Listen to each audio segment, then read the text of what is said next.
Olá, amigos do programa Espiritismo Explica. Hoje temos a honra de receber a visita de uma pessoa muito especial para os nossos corações. Trata-se de Cristiane Lenze Beira, do estado de São Paulo. Cristiane é mestre em Psicologia Escolar, vice-presidente do Núcleo Educacional CEPI, que é um serviço espírita de proteção à infância, que atende 580 crianças de 0 a 14 anos, na cidade de Amparo, em São Paulo. É também coordenadora do grupo de estudos da série psicológica de Joana de Ângeles, da Sociedade Espírita de Amparo. Cristiane também é escritora, autora de diversos livros para adultos e crianças. Por exemplo, Refletindo Ponto com Você, Que Bicho Ainda Existe em Você, onde se trata reflexões sobre o orgulho, os mestres de nossas vidas, etc. Tem ainda os livros infantis, que cito alguns: Espelho, Espelho Meu, Sou Igual ou Diferente, Como é Difícil Escolher, entre outros. Veio hoje a Pato Branco para falar uma palestra na Sociedade Espírita Fraternidade, cujo tema chama-se Transitoriedade dos Bens Materiais. Ela também realiza o projeto Quanta Gentileza. É um projeto que já foi levado além do estado de São Paulo, onde ela reside, também no estado do Rio de Janeiro e na Bahia. Na condição de espírita, Cristiane Beira, como citei anteriormente, vai falar sobre transitoriedade dos bens materiais amanhã na Sociedade Espírita Fraternidade. Cristiane, um prazer muito grande, uma honra muito grande, né? E também muita bondade sua de nos atender para participar do nosso programa. Sobre a palestra de amanhã, cujo tema será Transitoriedade dos Bens Materiais, você poderia nos dar assim um resumo daquilo que você irá nos colocar na Sociedade Espírita Fraternidade para o nosso público que lá estará presente? Sim, primeiramente é um prazer, não é bondade, é um prazer, muito bom estar com vocês novamente. Eu retorno nessa cidade tão querida que a gente já sente como se fosse nossa casa. Agradeço o convite, é um prazer realmente vir compartilhar um pouco dos pensamentos, das reflexões que a gente costuma ter. Nós pretendemos nesse tema, quando a gente leva as pessoas, né, os amigos a refletirem a respeito da transitoriedade das coisas, né, dos bens materiais, nosso objetivo é que a gente realmente interrompa a vida que a gente costuma levar. Porque se nós nos deixarmos arrastar por aquilo que a sociedade julga como normalidade, dificilmente nós conseguiremos atingir o que nós, enquanto espíritas, acreditamos que seja a razão da nossa vida, o sentido do que viemos fazer aqui. Então é esse perigo, essa armadilha que a gente corre durante a nossa passagem pela Terra, é a respeito dessa armadilha que a gente procura chamar a atenção, para que a gente realmente não se deixe arrastar por essa onda que a sociedade acaba nos arrastando e poderemos vir no futuro a nos comprometer ou causar algum arrependimento. Quando falamos dessa transitoriedade, nós nos lembramos, por exemplo, dentre tantas passagens evangélicas, quando Jesus diz assim: nem só de pão vive o homem. Esse nem só de pão vive o homem, ele traz nesse contexto uma mensagem embutida para que a gente realmente se questione se não só de pão, que no caso representa para a gente sempre costuma interpretar como os recursos materiais, aquilo que a gente precisa para sobreviver, seja a segurança de um lar, seja o conforto dos bens, as comodidades, alimentação e proteção e saúde, enfim. Se Jesus chama a atenção que não é só disso que nós vivemos, e nessa palavra dele a gente ainda induz que deve ter algo mais importante até do que disso, então a pergunta é: o que seria esse algo que não seria o pão. Então Jesus chama a atenção. Então a ideia é que a gente se volte para isso. Nós vivemos na Terra e é como se fosse um filme. É como se fosse um filme? Não, é um filme. Nossa vida é dinâmica, nossa vida tem movimento. Nós não somos amanhã o que somos, o que estamos hoje, assim como hoje não estamos mais como estávamos ontem. Mas quando vamos nos relacionar, por exemplo, com outras pessoas, nós as tratamos de forma estática. Nós não levamos em consideração que essa pessoa também sofreu mudanças. Então, muitas vezes, na nossa forma de nos relacionarmos, nós achamos que estamos diante daquela pessoa que há 20 anos atrás cometeu alguma coisa que a gente não gostou. Então, nós tiramos fotos das situações e essas fotos elas são estáticas e a gente se relaciona de uma forma dinâmica, acreditando naquilo que é estático. Então, existe aí um paradoxo e a gente não se dá conta. Da mesma forma acontece com a nossa relação com as coisas da Terra. Nós sabemos e temos consciência de que enquanto seres humanos não somos só o papel que representamos. É verdade que eu sou uma educadora, é verdade também que eu sou mãe de família, é verdade que sou uma cidadã brasileira, é verdade que desempenho papéis de mãe, de filha, de irmã, de amiga, de cidadã. Mas esse ser espiritual que somos, ele está muito além e muito mais profundo do que apenas esses papéis, essas roupas ou esses chapéus que nós costumamos trocar. Mas quando vamos nos relacionar com a vida, nós nos esquecemos disso e nós nos relacionamos somente a partir desses papéis que são transitórios. Eu estou mãe do Eduardo, da Mariana e do Augusto. Eu estou esposa do meu marido Jorge. Eu estou cidadã brasileira.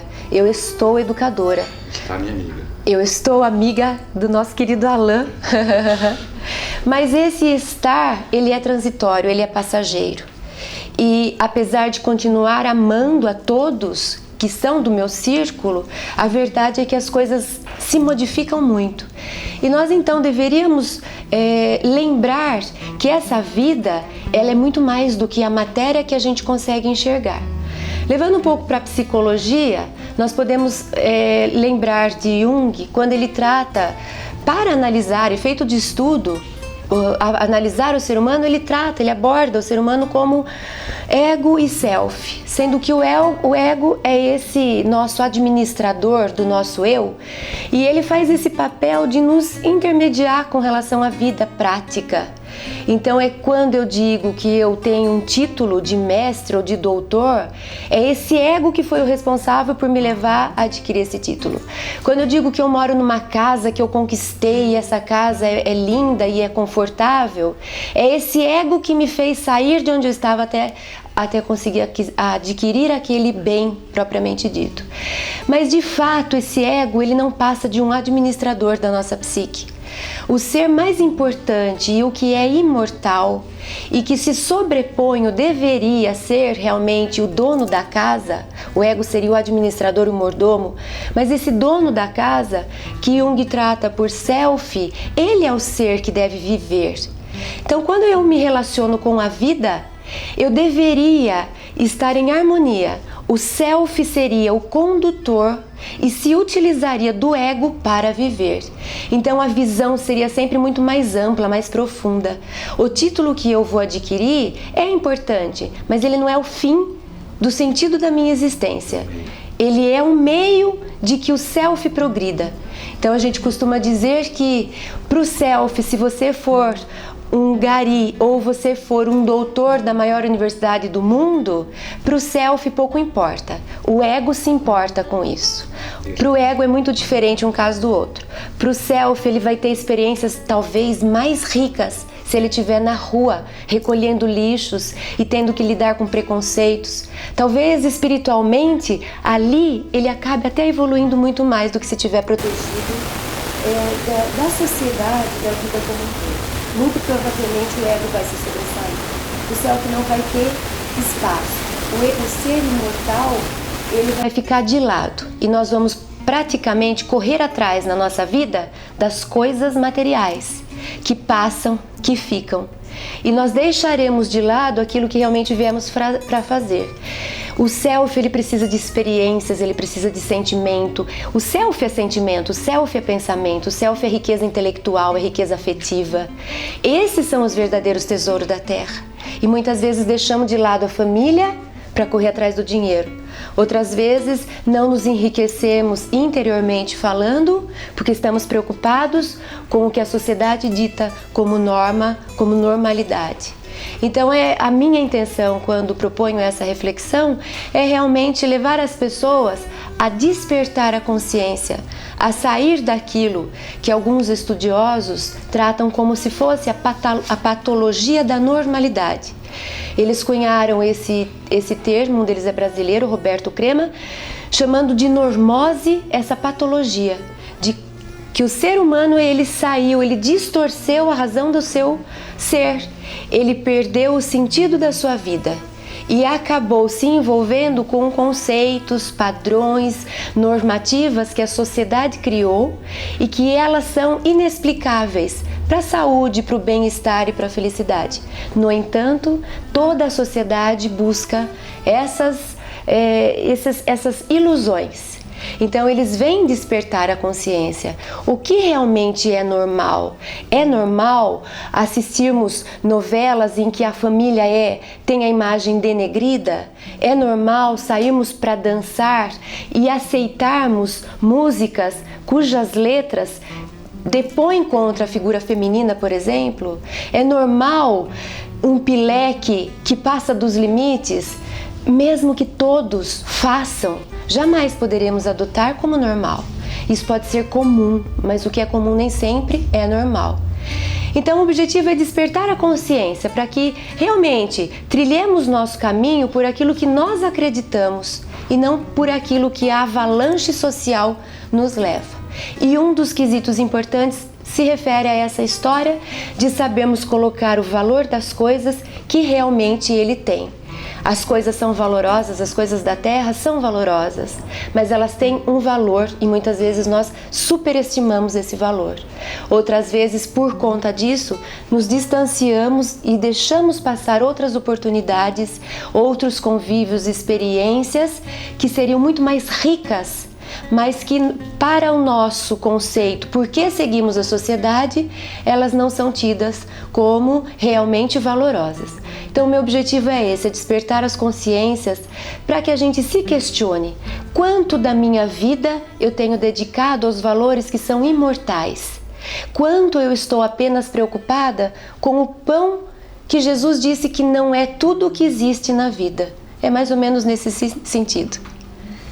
Extraordinariamente completo o seu raciocínio. Seria assim também um ser e estar? Exatamente, Alain, exatamente. Como a gente tinha comentado do filme e da foto, quando nós falamos de uma foto, aquilo, ela imortalizou, a gente costuma dizer. A foto, ela imortaliza, é como se aquilo sempre estivesse ali. Ela não evolui, ela não volta, é uma imagem que fica, ela permanece. Então aquela foto, ela é. Mas nossa vida, ela não deve ser estática. Nós devemos sim recordar as lembranças e gravar essas imagens fixas na nossa mente. Mas nossa forma de nos relacionarmos deve ser no estar. É contínuo movimento, é contínua mudança e sempre sabendo, principalmente, que nós podemos construir cada dia um dia novo e não precisamos seguir o que se padroniza como o normal, que nem sempre é. É como você falou, eu estou médico, mas eu não sou. Exato. Sou um ser em processo de transformação, nos aspectos morais, éticos, para a conquista do meu self, ou para o acordamento do self. Exatamente. E é um processo de Jung, né, que fala sobre a busca do indivíduo. Isso, a individuação. O indivíduo não tem essa ação, ele não aciona a si próprio. Exato. E, como dizia Oscar Wilde, né, amar-se a si mesmo é o começo de um romance que durará a vida inteira. Ai, que lindo. Então, é a busca do indivíduo. É nesse sentido, É nesse sentido. É a individuação, então. A individuação, porque de fato nós vivemos, pelo nosso grau de evolução ainda, nós vivemos como se estivéssemos num amálgama. Nós vivemos sempre em comportamento de grupo.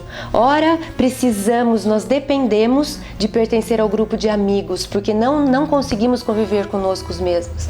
Ora, a gente precisa agradar e atender a família.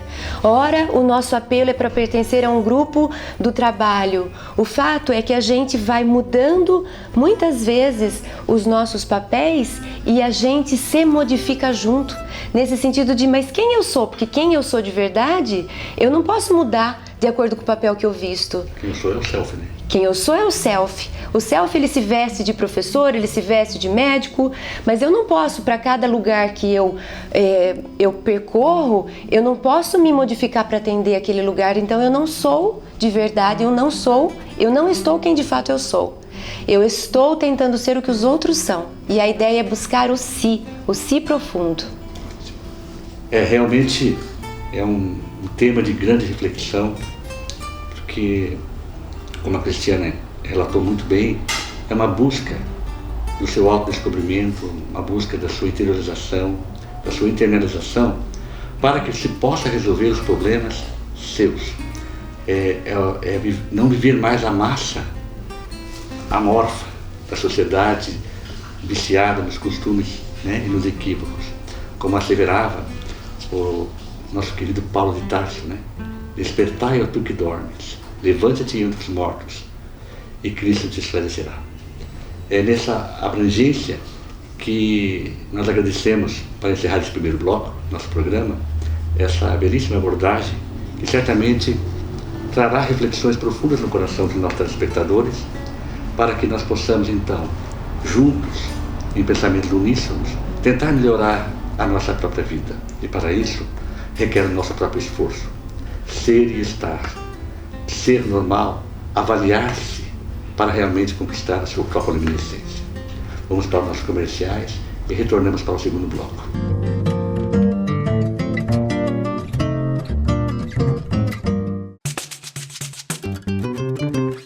Leve pra sua mesa tudo o que temos de bom pra aperitivar, pro almoço ou pro jantar. O produto é Cantu, a sobremesa não pode faltar. Pra comer toda hora é mais tempero pra sua vida. É Cantu, alimentando gerações. É Cantu, alimentando gerações.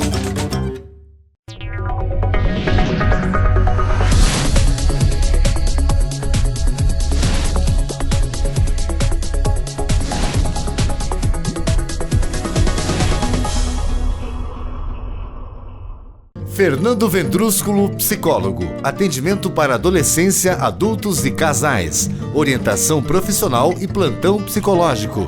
Agende a sua consulta. Telefone 9902-1198. Na Rua Ibiporã 333, Edifício Eldorado, Sala 503, 5º andar. Psicólogo Fernando Vendrúsculo. Previna-se realizando suas consultas e exames regularmente. Dr. Salatiel Torres do Nascimento, especialista em cirurgias do aparelho digestivo. Realiza cirurgias videolaparoscópicas, exames de endoscopia e colonoscopia. Dr. Salatiel Torres do Nascimento. Avenida Brasil 530, 2º andar, no edifício multiprofissional Centro de Pato Branco. Fone 3025-3666. A Valmari renova e inova. Agora em novo endereço, na Goianazes 688, 2º andar. Visite a Valmari e confira grande variedade em produtos para cuidar de sua pele dia a dia. Além de linha profissional para esteticistas, a Valmari tem novidades com atendimento em estética corporal e facial para o seu bem-estar. E para aprimorar seus conhecimentos, cursos e treinamentos profissionalizantes, inclusive para você que deseja iniciar na área de estética. Valmari, tudo para deixar você mais bonita. Rua Goianazes 688, 2º andar.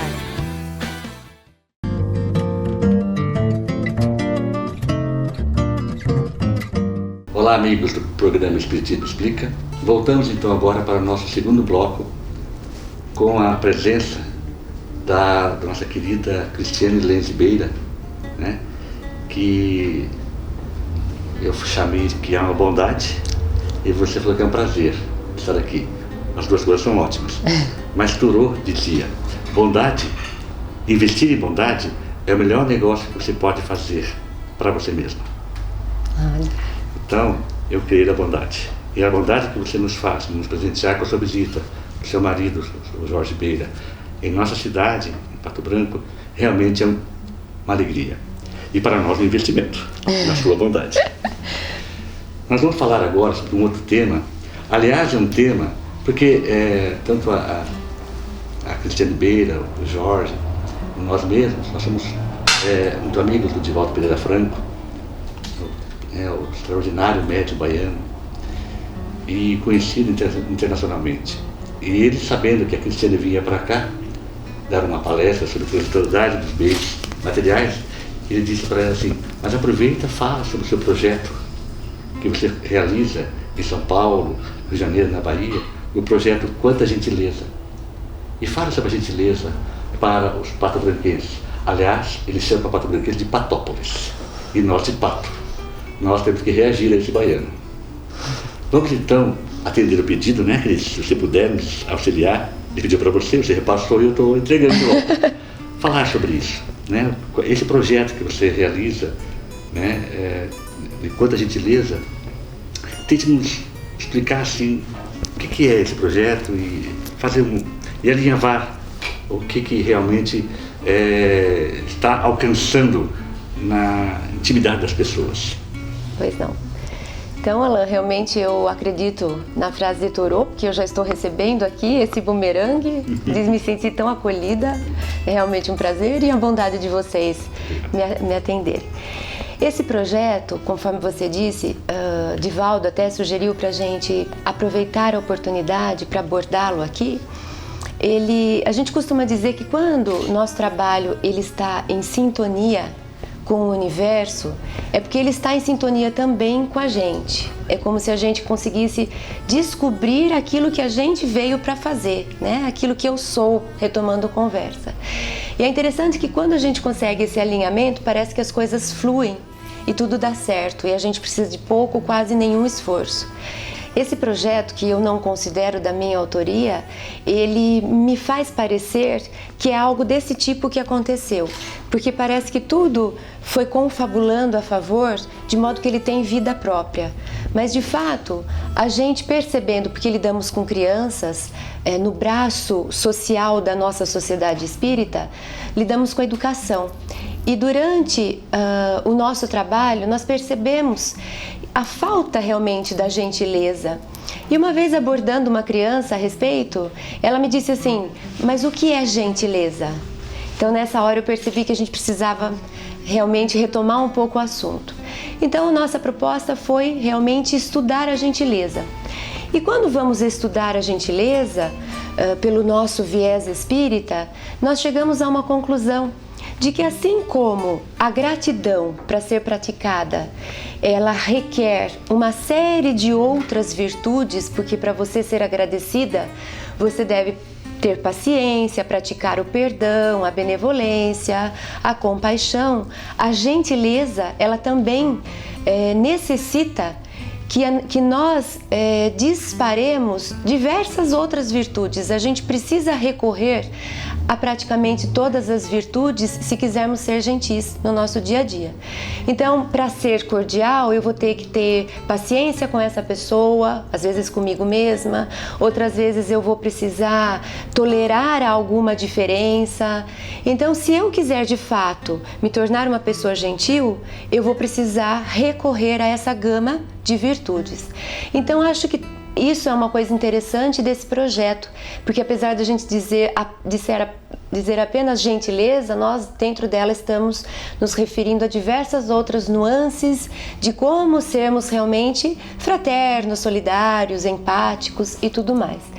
Então esse projeto da gentileza, ele cresceu nós ficamos dentro da nossa instituição, trabalhando com as crianças por um período grande, praticamente o ano todo. Eles foram estimulados a desenvolver o hábito da gentileza, e esse projeto cresceu, ele saiu do CEPI. Então nós tínhamos notícias, as crianças traziam, e muitas vezes os pais vinham procurar entender que história é essa de gentileza, porque eu só escuto isso agora na minha casa. Então muitos abordaram, as próprias famílias acabaram também entrando nesse projeto, e ele cresceu, saiu fora desse contexto espírita e do nosso núcleo educacional. A cidade pediu para que também pudesse divulgá-lo, e dali foi um efeito dominó. A gente perdeu a noção, e muitas vezes eu me pergunto, nossa, mas o mundo estava mesmo precisando de gentileza, porque é impressionante a sede que as pessoas têm de que a gente estimule. Às vezes a gente diz assim, mas o mundo é tão frio. Mas só precisa que a gente aqueça um pouquinho, que o mundo vem também aquecer. Às vezes a gente julga uma pessoa, mas ela é muito ríspida.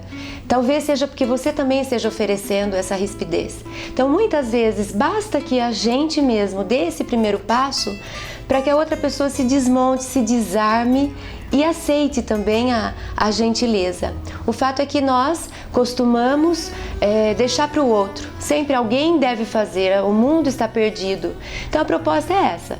Vamos começar por nós a praticar pequenos atos de gentileza?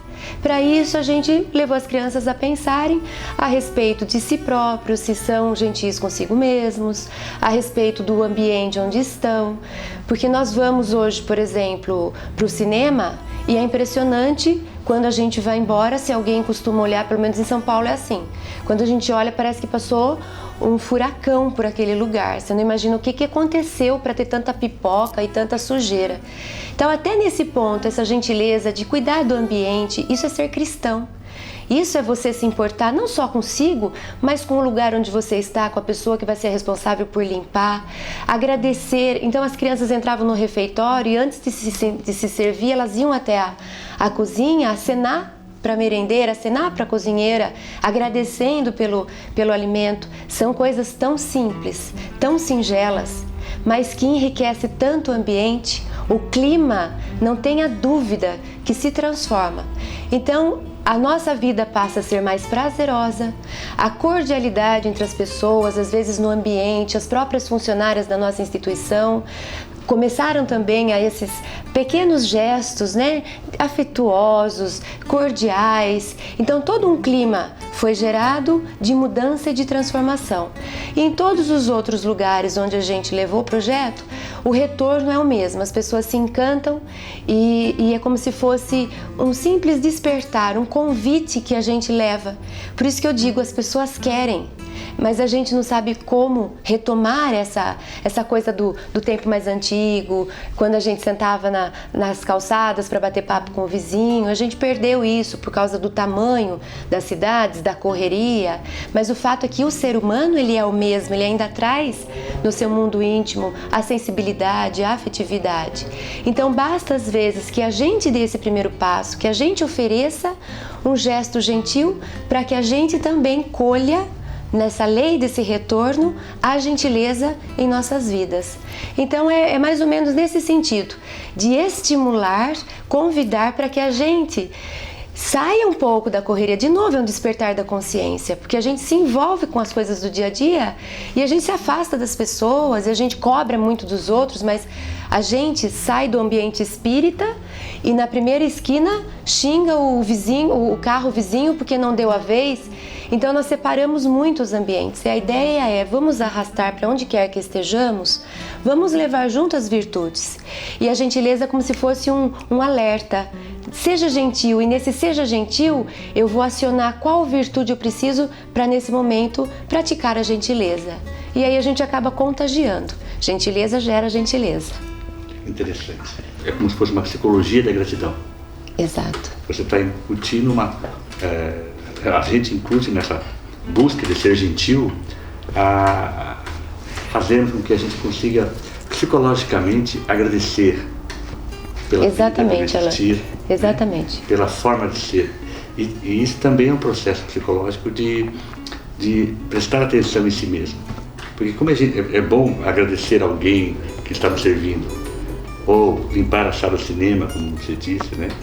Como aconteceu certa vez aqui na nossa praça, Getúlio Vargas, estava com meu filho que era pequeno, Marcelo, e era uma festa e estava toda a praça suja, e papel, e ele estava com uma bala, e ele falou assim, onde é que eu jogo? Pai, posso jogar porque está tão suja mesmo? Eu falei, não filho, não jogue não, porque embora esteja suja, se você jogar, esse papel é seu.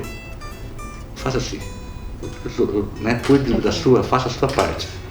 Lembrando, Madre Teresa de Calcutá, na sua própria análise também, né? Que colocava, ao ser entrevistada por um repórter, após receber um prêmio dos mais raros na Europa, não me lembro se foi na Suíça, na Suécia, e o repórter falou, mas Madre, muito bonito seu trabalho, mas é apenas uma gota no oceano das coisas do mundo, que está tão em desordem. Isso não te desanima? É ao que ela respondeu, não, porque essa gota do oceano é minha. Esse é o gesto de gentileza que devemos fazer.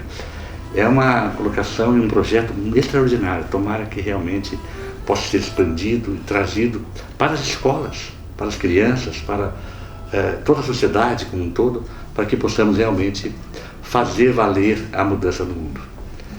Cristiane, prazer muito grande ter falado com você.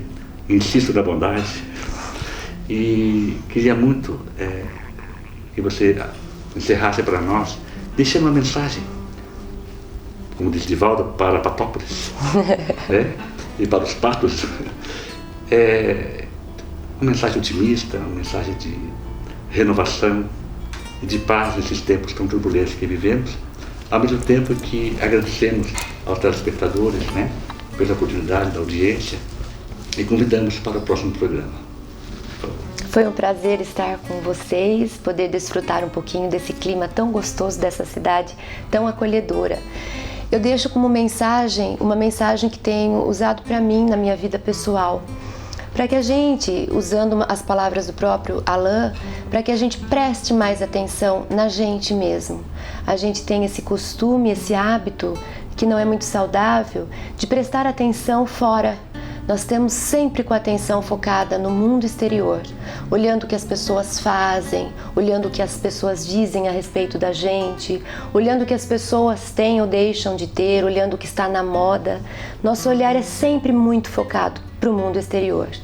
Então, como mensagem, eu deixo, aceitem esse convite que o mundo traz, seja pela psicologia, pela filosofia, pela religião, pelo espiritismo, na nossa questão 919, que Santo Agostinho nos convida ao autoconhecimento.